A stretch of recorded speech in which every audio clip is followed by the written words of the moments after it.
Good afternoon to you. A former Southampton football coach at the centre of historical child abuse allegations has been named. Bob Higgins worked until recently as voluntary first-team coach at Fleet Town FC. He was named by former youth players at Southampton Football Club for alleged offences more than 30 years ago. We have tried to contact Mr Higgins. He's unavailable for comment.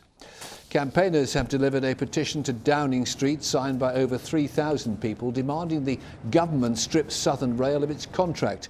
Southern services have been plagued with delays and cancellations for months. RMT members will strike for 3 days starting tomorrow. We are in a position where we've seen 18 months of a nightmare service on Southern Rail. Quite simply, the government have the contract with Southern and they need to strip that contract. We are all fed up with being delayed. Southern cannot run a railway. That's what we need to do. We need to give it to another provider and actually get the trains running on time. The director responsible for the Cheeky Rafiki yacht that capsized, killing all of its crew, has this morning denied manslaughter. 2 years ago, the Cheeky Rafiki overturned on its way from Antigua to Southampton. Among those who died were Andrew Bridge from Surrey and James Mail from Southampton. Douglas Innes pleaded not guilty at Winchester Crown Court to manslaughter by gross negligence. A man's been rescued after a fire broke out in a house at Bursledon in Hampshire. Fire crews were called to an address in the High Street at around 7 a.m. this morning. No one was injured, but the man was treated by paramedics for inhaling smoke.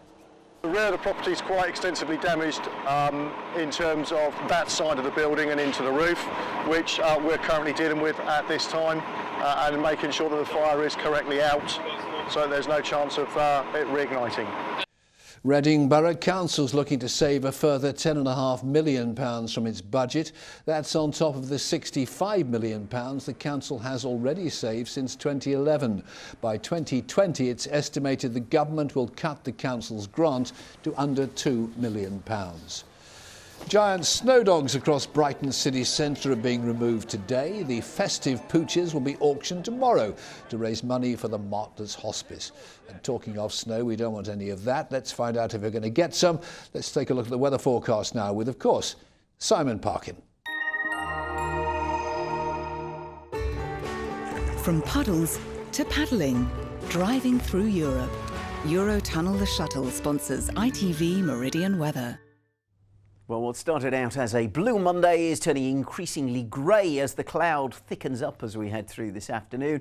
Temperatures, well, very disappointing. Inland, we're looking at highs of 4 or 5 degrees, feeling very chilly down towards the coast. A little bit milder here. We might just scrape a 10 on the Isle of Wight. Now, as we head into this evening and overnight, it stays cloudy. There's also a bit of moisture in the air, and that's going to allow some mist and fog patches to form. So a Met Office weather warning because, well, some of those patches could be very dense. So driving could turn out to be a bit tricky. Temperatures overnight staying above freezing and a grey start to tomorrow with that mist and murk and low cloud lingering for many of us all day.